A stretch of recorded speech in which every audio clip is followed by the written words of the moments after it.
Test. Sound good? You guys hear me? All right, cool. Loud enough? All right, good evening, everyone. Thanks for joining us on our July Humanists of Utah meeting here. Humanism is a rational philosophy informed by science, inspired by art, and motivated by compassion. It affirms the dignity of each human being and supports individual liberty, consonant with social and planetary responsibility. Humanism advocates participatory democracy, the open society, human rights, and social justice.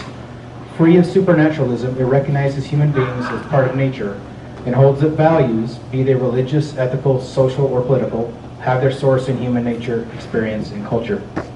Humanism thus derives the goals of life from human need and interest, rather than theological or ideological abstractions, and asserts that humanity must take responsibility for its own destiny. So along the lines of this, some of the themes in what I've just read about human need and similar, we have a very special guest tonight. I want to thank her in advance for coming out. Kathy Bray serves as President and Chief Executive Officer for Volunteers of America, Utah. She's responsible for the overall management, fiscal stability, and strategic direction of the entire organization. She is a certified social worker with more than 25 years of experience in direct client services and administration of homeless and substance abuse-related programs. Ms. Bray has also served as Director of Detoxification Services and Vice President of Programs during her 20-year tenure. She's actively involved in developing community solutions related to homelessness and behavioral health issues. We're very proud to have her today, so if you can join me with a round of applause to kick her off, we'll have her come on up.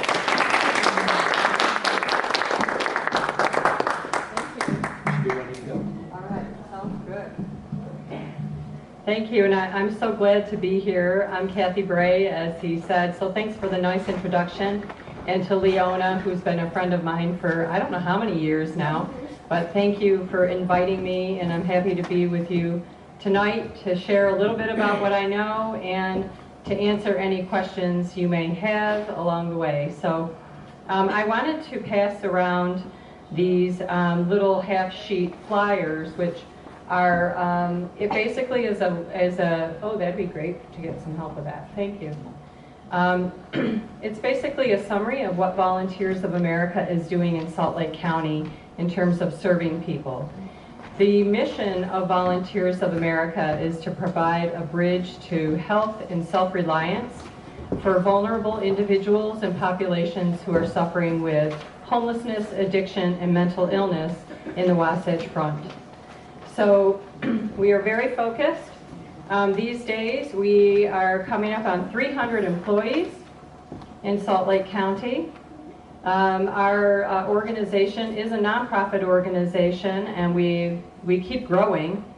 Our efforts are certainly to provide answers and solutions to social problems in Salt Lake County, and actually we can expand into the state of Utah, but right now we're in Salt Lake County.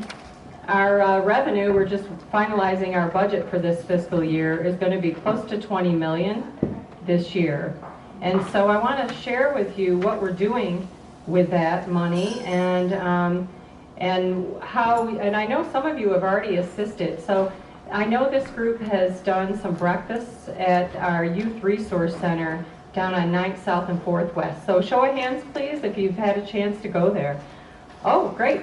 Well, thank you so much. That was our most recent program. We opened the Youth Resource Center in May of 2016 and have really relied on community support the whole time. Now we're going to be opening some more programs coming up, so I'll tell you about those as well. Before I jump into that, you see this half page, you see this young man on the front? This is one of our homeless youth that we've served down at that center where breakfast was served. This is Gabe. He gave us permission to tell his story. And he's a really interesting young man. He's even got his Snoopy shirt on, right? Even though the youth are 15 to 22 years old, for the most part they've had traumatic events in their lives, and they maybe haven't had adults who are consistent and caring in their lives. So they've gone through some really difficult things, And our job is to provide them an opportunity to come into a place that's supervised, where they can be safe while they sleep. Homeless people oftentimes can't find places where they can sleep, where they feel safe and they can be victimized. And so it's really important now that we have a shelter, 30 beds for homeless youth. So Gabe, we met Gabe when he came into shelter. And like, to me, this is the perfect illustration of like a young boy and a young man. What we're finding is that the transition for these young kids into adulthood is just very challenging. And so, I mean, his dad had been incarcerated. He, came in here into Salt Lake to live with his uncle. That didn't go well. So he was going from place to place and kind of working, and he got caught up in the drugs and selling and using around the Rio Grande area. The Rio Grande Pioneer Park area has been known as the block by people who are homeless for quite some time. You may have heard about Operation Rio Grande that came in, and it's been in the papers for just over a year now. And they did come in, and a heavy law enforcement presence is phase 1 of Operation Rio Grande. And I think Gabe got arrested and got out of there earlier than Operation Rio Grande. But he had some time in jail for selling drugs and that kind of thing. I mean, this young man, he's still young and he's been through a lot. So what I would say is, I'm going to jump around a little bit, I can tell. I'm sorry, but I can tell you're an informed group of folks, so I'm going to just keep going. He is, now he lives in an apartment. He has a significant other. He has a little girl. They had a baby. Last time I talked to him, he was working full time, and he stops into the Youth Resource Center to give us updates and to help the other kids kind of encourage them, which is great, because that's what we like, that peer kind of involvement. He's 22 now, so he can still come and get help from us if he needs it. He might take a food box home, for example. He could get some food out of our pantry. When they're in trouble, they'll call us, because they know that we care about them and that we'll do whatever we can to help them. So, but Gabe is just like one of the many. We see about 700 young people a year at the center on 9th South and 4th West. And we're doing whatever we can to partner up and move them into housing. The goal is to move these young people out of homelessness as soon as possible, so they don't become homeless adults, and we can get them into a safe place and get them jobs. So how many folks have heard about Maud's Cafe? Okay, so Maud's Cafe is a little coffee place that we opened just west of the Homeless Youth Resource Center, and it's specifically designed to be a job training site for homeless youth. So on the table back there where I have some brochures, there's a coupon. If you'd like to come down there, let me see what it's for. Free 12-ounce coffee beverage with, this says with a purchase of a lunch item, I don't know, but anyway, or hot chocolate instead. But you're welcome to do that, or just come by and see what we're doing. We've had several youth, we just opened that in January this past year. Well, I guess it's been a year. It's been a year and a half. I guess so. Time flies when there's a lot to do. So please come see us there if you want. We're open Monday through Saturday, like during the weekdays 7 to 4, and then on Saturday it's 8 to 2. We're looking for any kind of creative solution we can come up with with community partners, so that homeless youth have the best opportunities to move out of homelessness as soon as possible. Jobs, they're very interested in it. We have staff who are specifically focusing on employment connections for youth and that sort of thing as well. Yes, sir. I've heard that most of the homeless kids we have here are gay Mormon kids who've been kicked out by their parents. Any truth to that? I think there's truth to that for some. So he was asking about gay individuals who may have been kicked out of their homes. And did I capture that enough? Mormon kids in particular was your question. We definitely hear stories about that. We don't capture statistics because we don't ask people what their religion is, for example, during admission. But we've certainly heard stories, and it's not just Mormon. There are families of many faiths or, economic status, a lot of variety of families who are not comfortable with a lesbian, gay, bisexual, or transgendered person in their family, and so that it causes conflict. And then oftentimes those youth come to us. So we do see a high proportion of the LGBT youth. About 33% of youth we serve at the Homeless Youth Center, that's how they identify. So we do have to do, we have to make sure that our staff are trained to be accepting and making sure that all people, regardless of how they identify, feel safe and treated with dignity while they're with us. We do hear that, unfortunately. I'll take questions whenever you have them. Did you have a question? Yeah, I'm just curious about the overlap. So the age range is 15 to 22. Yes. And then you also have, you'd also be job training. So is it geared towards the older? For the job training, they do have to be 18, okay. And we do have a transition home for young men that allows them to be older. So sometimes they'll come in for, usually the first time we meet somebody, it's for food. They want to come in and get a meal. And then 30 beds for shelter. If they end up moving into our young men's transition home, they can live there till they're like 25.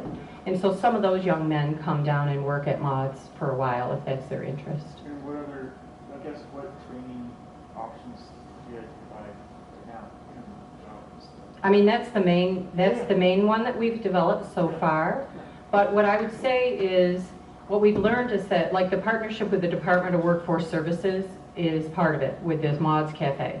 So that the training that the youth go through is at the Department of Workforce Services, and we'll go with them and that sort of thing to try to help them get through that process. But what we've learned is that they also learn what else is available through the Department of Workforce Services. So there's a lot of job opportunities in searching. They also, one of the young women who started at MODS went on to get her certified nurse's assistant certificate because she learned through DWS that was available.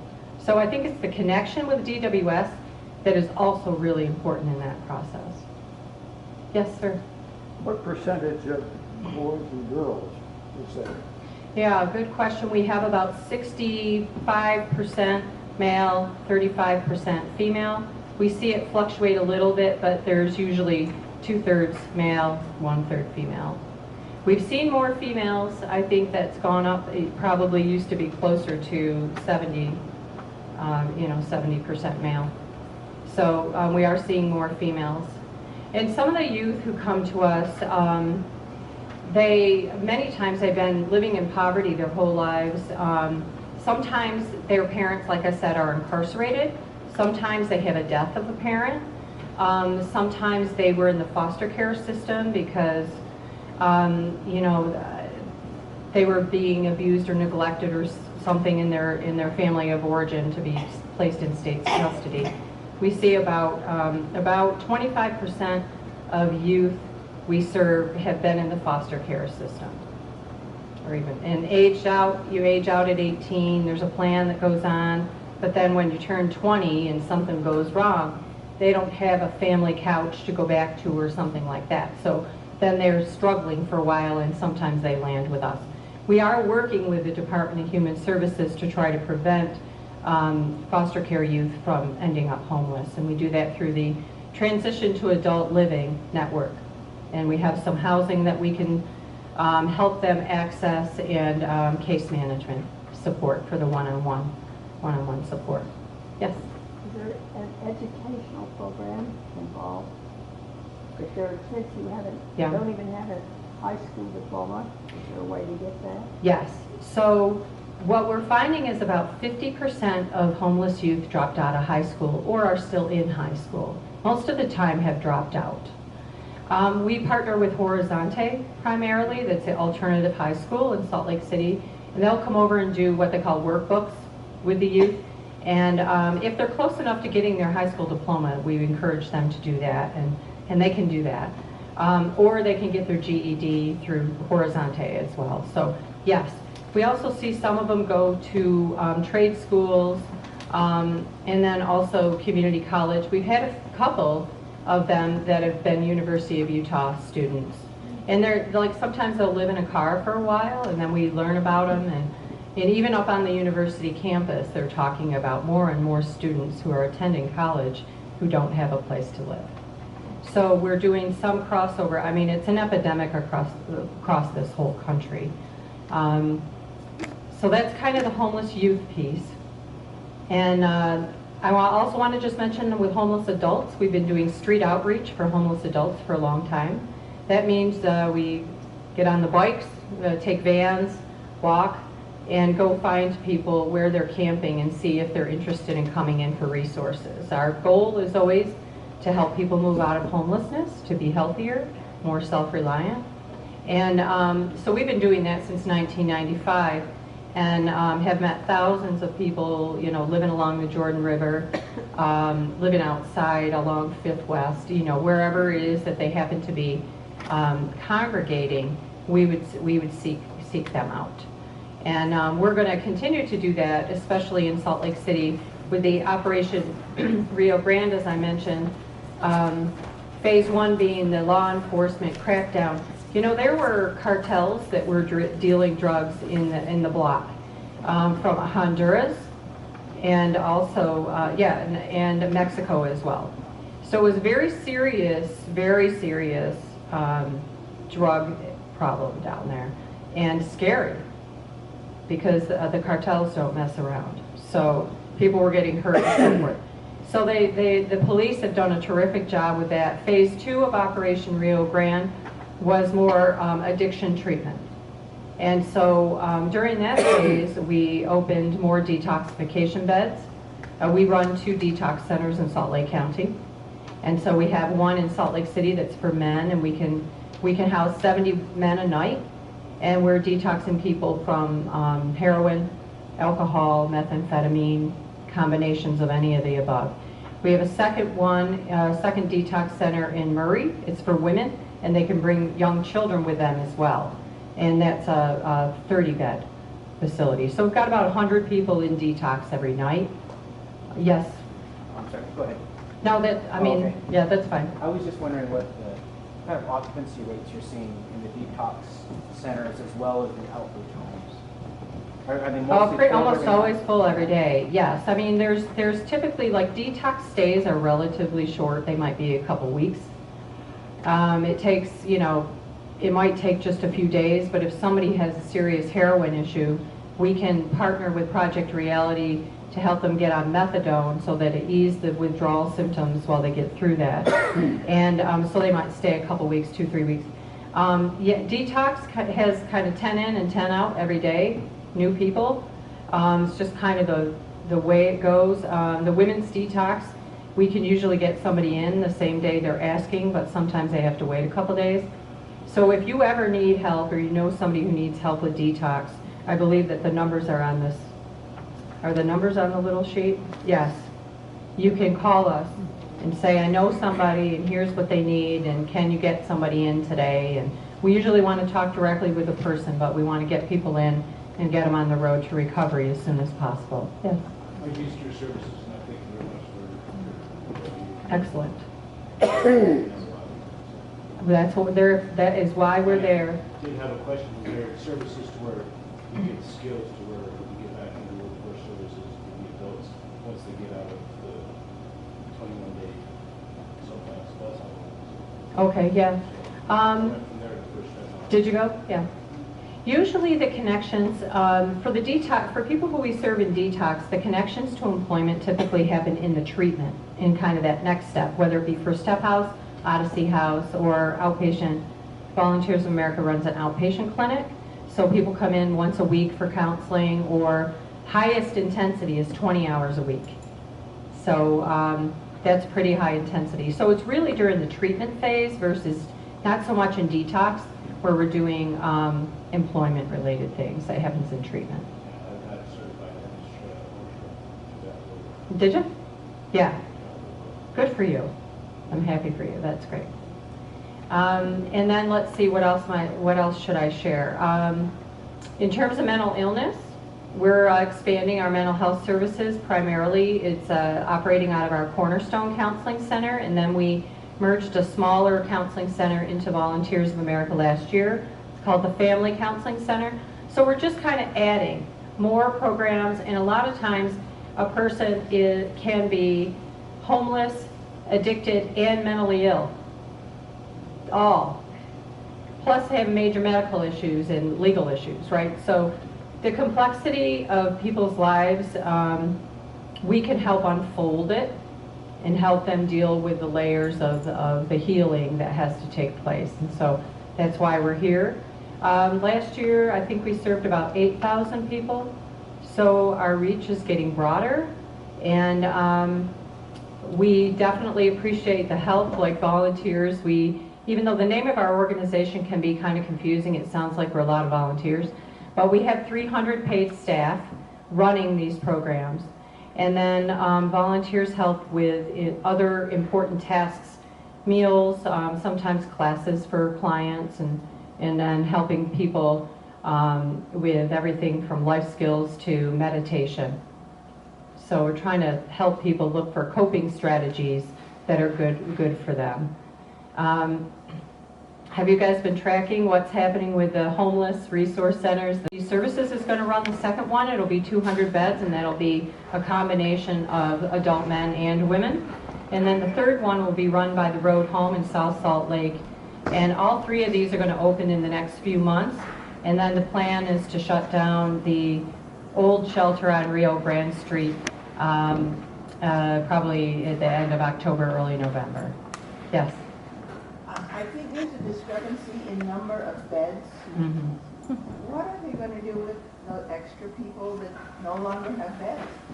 Well, we've been talking quite a bit about that. So let me do a little bit of math, and then I'll talk about our contingency thinking that's going on.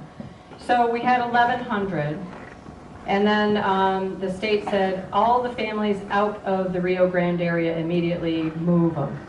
So the Road Home moved all the families out to Midvale, and they're all in the family shelter in Midvale. That was 300 people. So now then it went to about 800.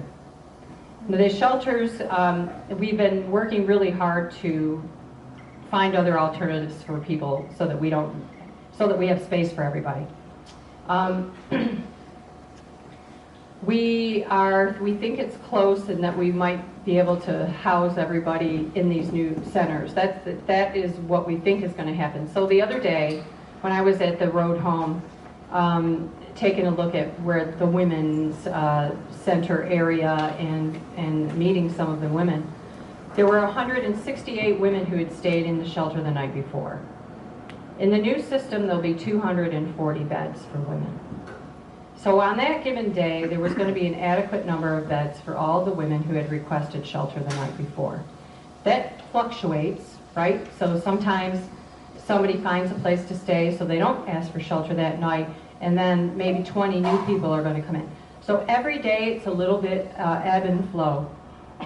We have been trying to house as many people as possible. We got some additional state funding, and the goal is to house 100 in 100 days. Today I heard we were at 35. We're also, the expansion of the substance addiction treatment will help a little bit, so that when we reopened the Center for Women and Children with the 30 beds, that was a new effort under phase 2 of Operation Rio Grande, again, for the purpose of minimizing the number of people who would need emergency shelter. As you know, when you get clean and sober, then you can move on that path and become self-reliant without needing emergency shelter. So it's like a combination of all of those types of things. We still have the conditional use permit for emergency overflow shelter at the St. Vincent de Paul downtown. which we have used for winter overflow in the past. That is still in place. And then we're working on alternative backup plan because we're not sure exactly if more people who are living outside are going to want to come in and all of those types of questions. So we're working with the state, the county, the city, the service providers, concerned citizens, everybody on trying to figure out how to make this transition be as successful as possible. Mm-hmm. Yes? What about the men? You speak a lot of women, but what about men? Yes. In the second resource center that's going to open, 100 and, let's see, it's going to be 200 beds, so it'll be 160 men beds and 40 women's beds. So they will start moving the men out of the main shelter downtown when the second facility opens. So we'll move 160 people over there. And then the one that's going to be in South Salt Lake will be 300 beds, and they'll be all men. So we've got places for them. Where's that at? The one in South Salt Lake is 10th West and about 39th South. And then the one that Catholic Community is going to run is about 3rd West and 14th South in Salt Lake City. When will they open? So we're going to open the 200-bed women's end of July, early August. Then Catholic Community is going to open the next facility for both the men and the women end of August, early September. And then the road home is going to open, the one in South Salt Lake, end of September, early October. So that's how they're staggering out, which is pretty good, actually. Yes? Where does your funding come from? So for Volunteers of America, we have about 75% of our revenue is government contracts. So we have contracts directly with the federal government, the state, the county, and the city, all levels. And then the remaining amount comes from individuals, corporations, and foundations. So we have to do quite a bit of fundraising every year, about $2 million in fundraising. Yes? Do you have issues with undocumented immigrants? Not significantly is what I would say. I think it gets tricky if our government contracts require us to do certain things related to status and documentation. For the most part, we're pretty what they call low barrier. We say, come on in, if you need help, we want to help you, and try to make sure that we're not excluding people. We usually have to have some form of ID, but really, there are a lot of people who we serve who don't have ID. Lost it, or somebody took it, or whatever. And so we rely on self-report. So whatever they tell us is what we have to put on our documentation forms and so forth. So if I were to walk in, would the color of the skin be the same as walking down State Street on the sidewalk? Or, you know, I'm not sure I understand you. so you have more minorities than the general population? Or does it pretty well match the general population? Statistically, I don't know that off the top of my head. I think we probably have a higher percentage of minority populations than the general population. I would not say significantly. Yes? So I think there's a lot of, I think a lot of people understand that there's a lot of resources downtown Salt Lake. So as you guys are kind of splitting it up and maybe divvying it up the responsibility to different parts of the city, is there any kind of sense or idea of how you think that will kind of change, I guess, the loci of where people are congregating? Yeah, we have some guesstimates, and we're very curious about what's going to really happen. But one of the things you're reminding me to share is that we will have a coordinated entry system. So the Utah Community Action is going to be the organization that anybody who's asking for shelter, you call one number. Everybody who, even if they call Volunteers of America, we're going to say, okay, we'll hook you, let us transfer you. I should find out if we can transfer. We should be able to transfer directly to this number that Community Action or Utah Community Action is going to run. The first thing they're going to do is try to divert people so that they don't have to come into emergency shelter. And then if they don't have an alternative, then they will ask some screening questions and make arrangements for that person to go to the resource center that best meets their needs. And so that we all have to track in the same data system called the Homeless Management Information System, which is a statewide system as well. So it's a government statewide system. And because a lot of the funding, we get about $7 million a year community-wide in Salt Lake County from HUD, the Federal Housing and Urban Development. So they require a database like that. And so the state said, okay, we'll require the same one. So we're lucky in a way that there's so much cooperation in Utah where at least our government entities are saying, okay, yes, we do need you to track it and we can all use the same system, which means you can do a better tracking of where have all the people gone and where are they today. We're going to add some additional street outreach services and to try to find out where are people going, and also citizens are calling into the cities and saying there's a bunch of people who are starting to congregate over here, and then more outreach workers from us, we're going to go there and talk to the folks and see if they want to come into shelters and so forth. Did you have a follow-up? Yeah, just on that, what percentage of the people that you're assisting have cell phones? Oh, interesting. More than I thought would have them. Yeah. But you can get a deal pretty easy. You can get like a free 1 month something or other, and then you pay your subscription the next month. Or if you don't have money, you're not going to pay your subscription, and then you're maybe going to get another free phone. I don't. Yeah. It's sometimes like they'll have a phone you for free and from month to month, but then they get it cut off, but it still works with Wi-Fi. So then they have a phone that doesn't have service, but they can do like Google Voice and Wi-Fi or something like that. Yeah, and so they more talented than I. To figure out the survival mechanisms for making all these things kind of work when income may ebb and flow or be non-existent. So it's pretty interesting, but they're connected, and they can connect at the library via computers as well. You had a question, and then you second. I had a friend run into a problem about 4th Street clinics being closed on the weekends, not having facilities in the valley that help somebody who doesn't have insurance, doesn't have money, has a life-threatening situation. So what is being done about that? Because there's clinics in Ogden that can take care of people. My friend just had that happen up in Ogden that had a procedure that she didn't have insurance for, so somebody took care of it.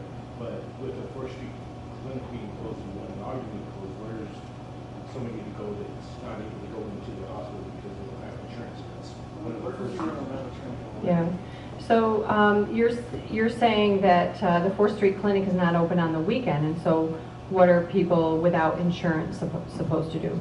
I do think that they often go to the emergency room because I'm not sure what other places are actually open and available. Not a great solution. Now I will tell you that the Medicaid expansion, although it wasn't a full expansion in Utah, a lot more people have gotten signed up on Medicaid. We've been signing them up at the detox centers and homeless outreach and the counseling center and so forth, which hopefully means they would have access and they would have a way to pay for what the services they need. So the tide is turning a little bit on that, and hopefully that will be. Another thing on 4th Street Clinic, they're also a major partner of ours, and they have a mobile medical clinic. Have you seen that? It's like a big, huge Winnebago, and it's got, I think, 3 exam rooms in it. It's fabulous. And they are going to pull up into each of the 3 resource centers, plus they're going to the YWCA and some other locations to provide on-site medical services. So very, very impressive. You answered it. Okay. My question had to do with 4th Street. Yeah, they're great, and yeah, it's been interesting to see the evolution of services, and a lot more services are being integrated. So they're like, we have a little medical clinic in our behavioral health clinic as well, and we have prescribers now on site for people who have psychotic features, major mental illnesses. So there's a lot more services in one spot, so, which is helpful to people, especially when transportation is an issue. Yes. How much of your population turns into being long-term? I'm not sure how you would classify that, but this is their chronic, and then what do you have plans on? You know, what are your options for moving people out of that kind of situation?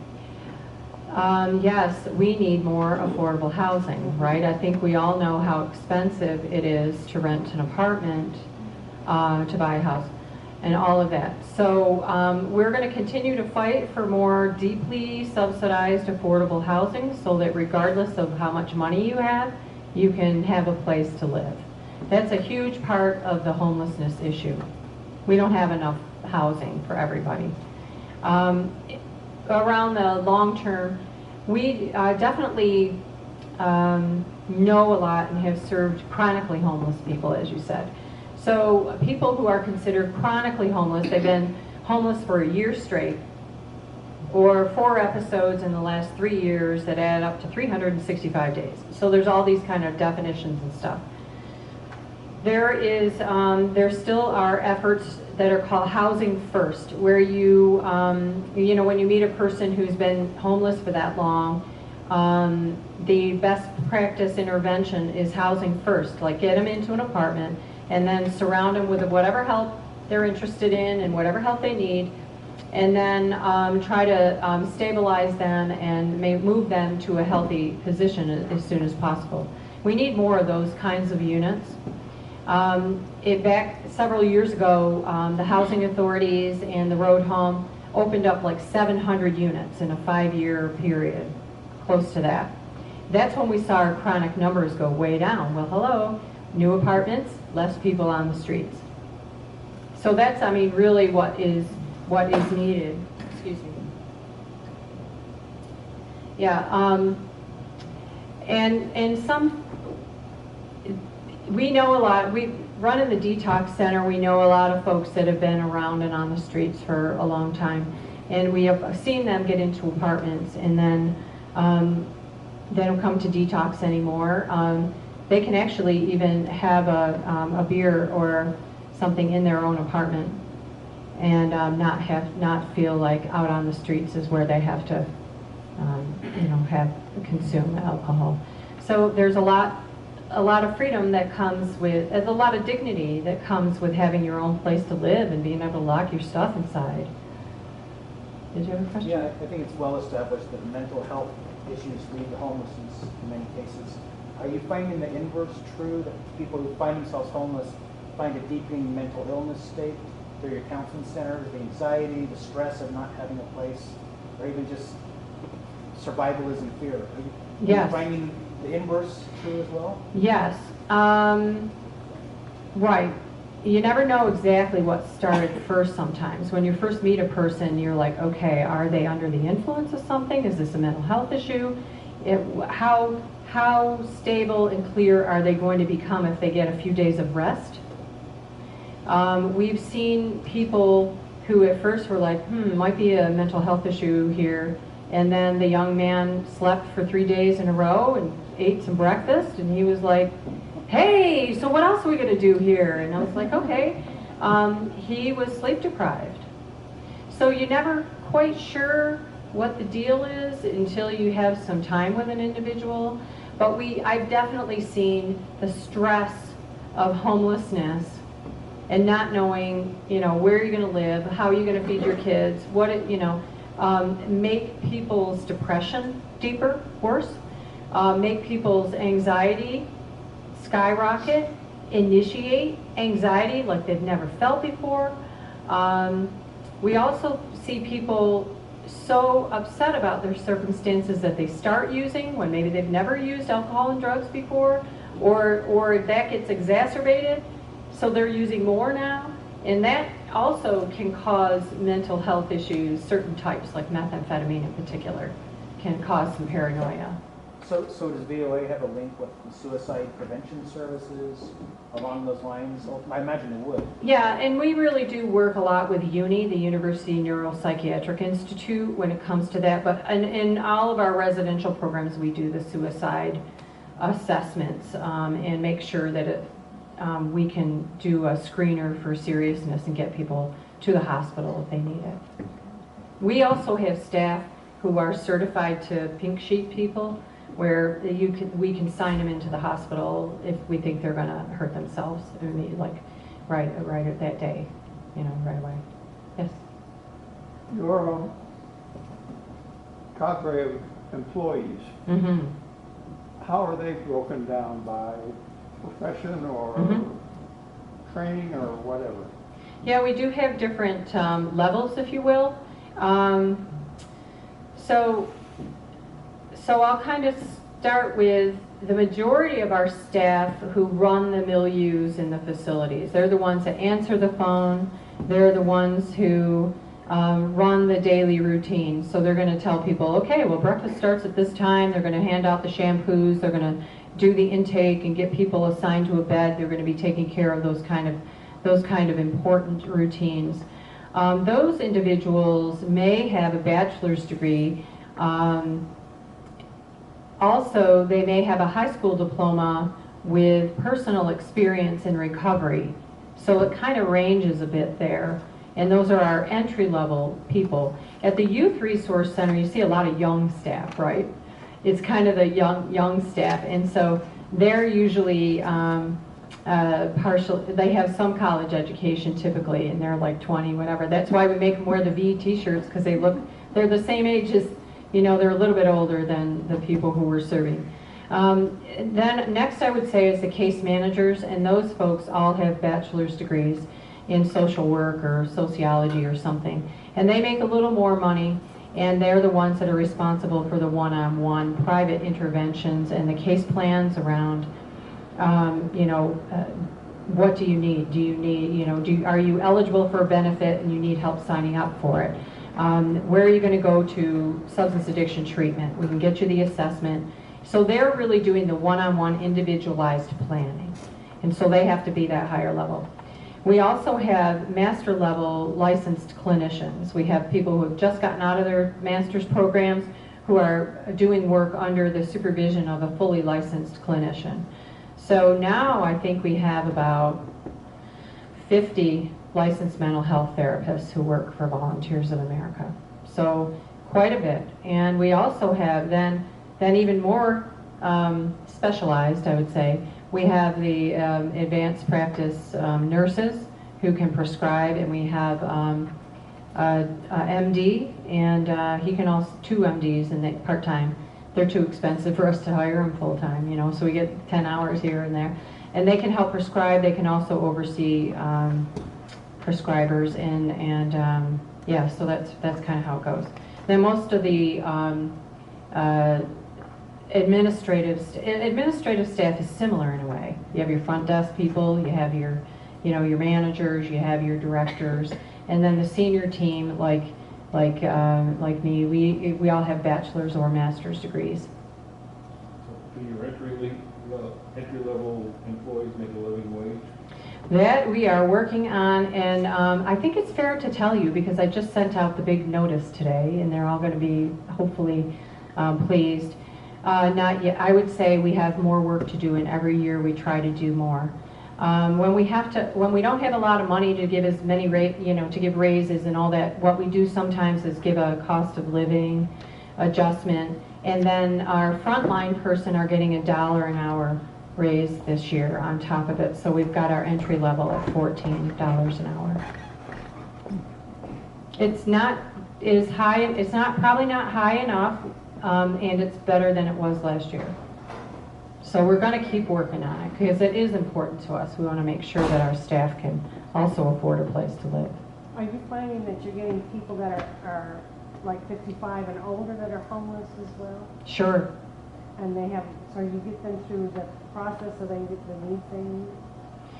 Yeah, you know, we're finding that we're doing more and more work with the Division of Aging, Salt Lake County Division of Aging, because we're having more people who need those types of services, whether it's Meals on Wheels at their apartment that we help them get into, or even switching over to Medicare, all sorts of those types of things. So I think we're seeing a much, and also we're doing placements in nursing homes. Yes. What's the method that you have for homeless veterans? Because that's a different aspect, because they have insurance and sometimes they can get help through Veterans Administration. But what is what degree of help do you give to the veterans? Yeah, I mean, to us, they have an additional resource if they're willing to take advantage of it, which sometimes people are not happy. So we'll help, you know, with the VA, depending. So what we'll do is once we find out they're a veteran, we would explore whether they're eligible for veterans benefits, and if they are, that would be the direction we would go in. If they don't want to go in that direction, then we look at the alternatives. So it's a better cost situation for you guys as well. Yeah.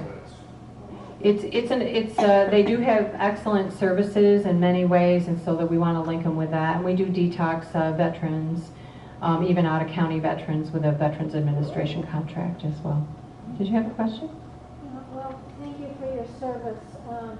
This is all kind of frightening, because we look at people today who both have jobs, they're both working, they have a small family, they just can't make it, and that makes them go crazy, and then you get sick people, sick families, and it just exacerbates the whole thing. And then the elderly people, I mean, so many elderly people just, it's really, that's another huge problem. And I hate to say the dirty word, but politics plays into this too. You know, depends on how the governments want things run. Yeah, I mean, and so then it's our job to educate them as best as we can about the realities of the situation. And so we're always involved in the conversations around Medicaid expansion. What is the impact of that going to be? Affordable housing. We need more government support for that. How can you pay the cost of a home today? It's exorbitant. I know. It's exorbitant. I don't know how people can make a living to even have a home anymore. Well, and I think we're seeing the results of that across the country. Yes.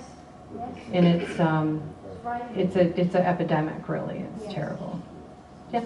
Has your federal funding decreased under the Trump administration? No. However, we're waiting to see what the HUD policies are going to be. The HUD policies are starting to shift, and we'll see to what extent they'll shift.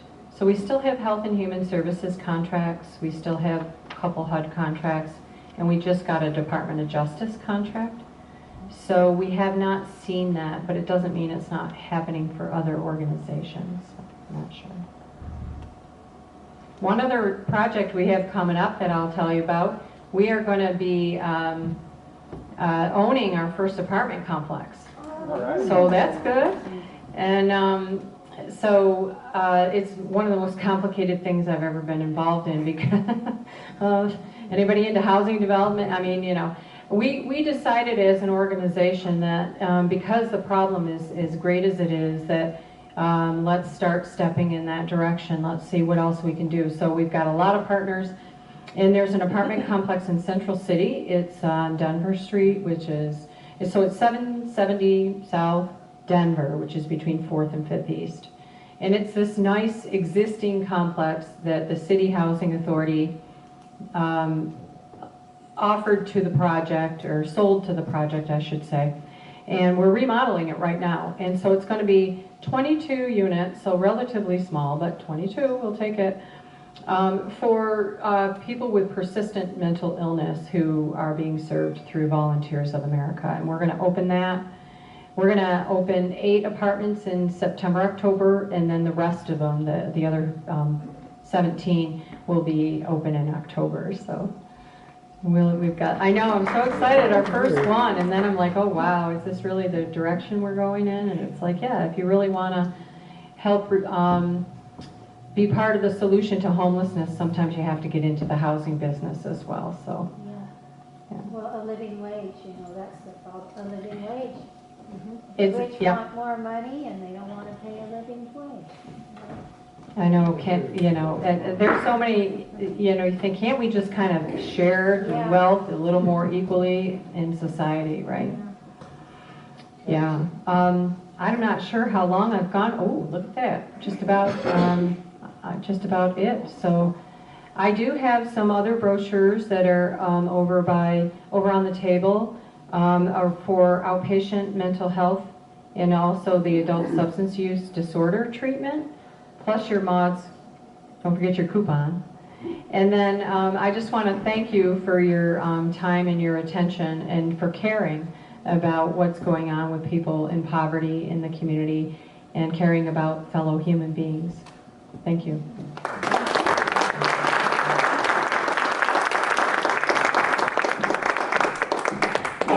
All right, you guys got your marching orders. Go to Mods. Use that coupon. I want to thank Mrs. Bray again for her time tonight. This goes right along with what humanists believe, with empathy, compassion, and reason in finding ways to address these ills. In the back, we've got some refreshments. We have a fruit water bar and some cake.